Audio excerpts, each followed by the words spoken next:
সংক্রান্তি উপলক্ষে পাটিসাপটা বানানো হয়েছে, যদিও এটা এবছর সেকেন্ড টাইম বানালাম, আর একবার বানানো হয়ে গেছে। আর কিন্তু যেটা প্রথমবার বানাচ্ছি সেটা হচ্ছে দুধ পুলি। এর আগে আমি কোনোদিনও বানাইনি, একজনের আবদারে বানাচ্ছি।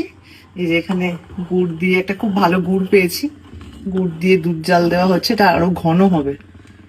এটা এখন অনেক পাতলা রয়েছে।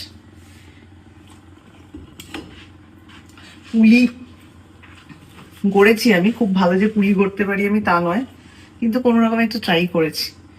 আর এখানে এই যে একটা পাটিসাপটা দেওয়া হয়েছে, মাকে আমি দেখেছি যখনই পাটিসাপটা করতো একটা বলতো যে অগ্নিকে, মানে অগ্নিদেবকে দেওয়ার জন্য একটা পাটিসাপটা তাকে উৎসর্গ করা হয়, সেটা খাওয়া হয় না, সেটা পরে জলে বা কোথাও মাটিতে দিয়ে দেওয়া হয়। তো আমিও একটা তাই জন্য দিয়েছি।